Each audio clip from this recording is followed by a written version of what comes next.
What happens when you finally kick the bucket, so to speak? Despite our mostly science-grounded views on death these days, it seems many of us believe in life after it. In 2014, UK citizens were polled by The Telegraph, and just under 60% of respondents said they believe some part of us lives on. In the US, still a very Christian nation, Pew Research in 2015 asked people what happened after you die. The survey found that 72% of Americans believed you go to heaven, which was described as a place where people who have led good lives are eternally rewarded. 54% of US adults replied that they believed in hell, which was described as a place where people who have led bad lives and die without being sorry are eternally punished. With that in mind, welcome to this episode of the Infographic Show, What Happens When You Die. Don't forget to subscribe and click the bell button so that you can be part of our notification squad. It seems a lot of people do believe that after death we might be ensconced in some cloud-strewn paradise, or conversely, if we haven't adhered to the ethics prescribed to us by our chosen religion or denomination of that religion, we might be faced with eternal hellfire and the prospect of groveling to a bearded red man who hardly ever puts down his pitchfork.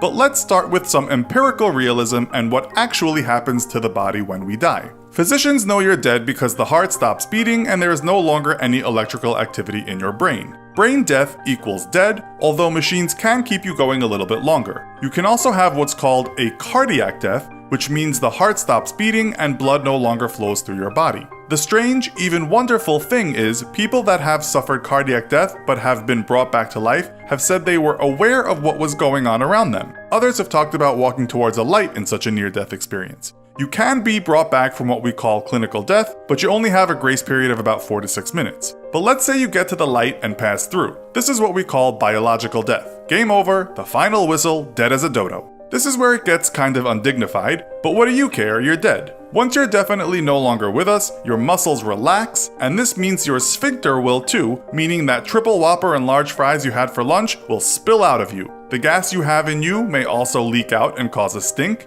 The same goes for the pee you've got in your bladder, so dying, not surprisingly, is a bit of a messy affair. And men, you might even ejaculate. As for women, you may give birth after you have died if you were pregnant, which is something called coffin birth. It doesn't happen often though. Instead of pushing, it's the gases in the abdomen that squeeze the newborn into the world. As the body gets rid of what is trapped inside, noises may be emitted from your mouth as air escapes. Nurses and people working close to dead bodies have regularly reported hearing very alive-sounding moans and groans coming from dead bodies. You may twitch, but this doesn't mean there is life in you, these are just muscle contractions. You could also soon get an erection if you died lying on your stomach and the blood flowed down there. All your blood will pool to a certain area of your body. This is called livor mortis, and it's the reason parts of you will have that dark purple color you have seen on TV. These are the lovely things that can happen quite shortly after you go. With no blood flowing through your body, it will begin to cool down, known as algor mortis, or simply death chill. It will keep cooling until it is the same temperature as your surroundings, you will become stiff within about 2 to 6 hours, and this we call rigor mortis. This is because calcium is getting into your muscle cells, cells break down without blood flow, and this leads to bacteria growth, and that's why you start to decompose. You may look like your hair or your nails have grown, but that isn't the case. What is happening is that your skin is receding, giving the impression of growth. The skin will loosen too, and blisters will appear on the body.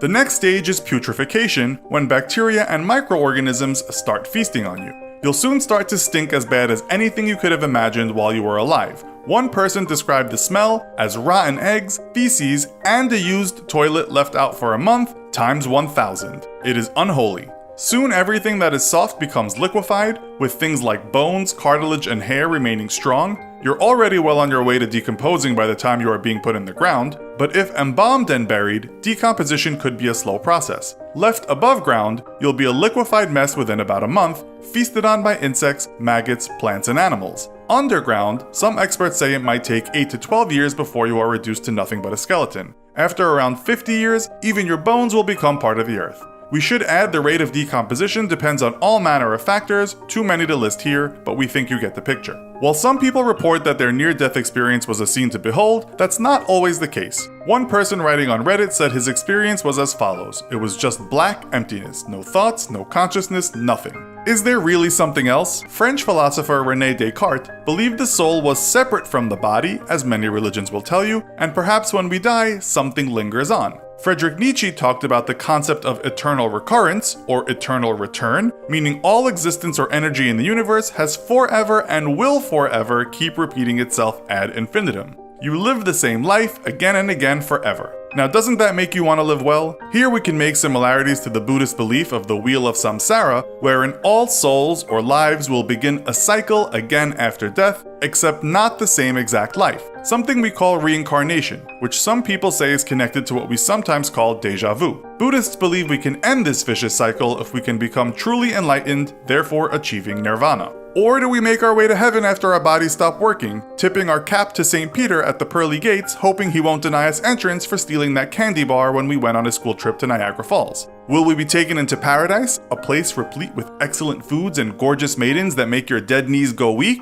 Or will we simply seed the earth, our souls nothing more than a worldly fancy that took our minds off our cosmic insignificance and the feeling of futility that we sometimes experience here on terra firma? While this video was pretty grim, let's for a second step away and think about your life now and how you can make it better. If you are one of the many living people who are running a business or thinking of starting one, you probably need a website. But since we all have limited time on Earth, you don't want to spend too much time figuring out how to set everything up and then keep on worrying about maintenance. We share that mentality, and that's why we love using Squarespace. Squarespace has a huge library of beautiful designer templates so that you can be up and running within minutes. You will never again have to install, patch, or upgrade any components on your websites ever again. If you already have your domain and are hesitating about switching to Squarespace because of that, there's nothing to worry about. You can now transfer your third-party domains to Squarespace. Instead of working with multiple vendors to maintain your online presence, you are able to manage all of your domain and billing settings with Squarespace and take advantage of their easy-to-use DNS interface. Do you hear that? That's destiny calling, and it says you need a new website, so make it with Squarespace. Check out squarespace.com for a free trial, and when you're ready to launch, go to squarespace.com/infographics to save 10% off your first purchase of a website or domain.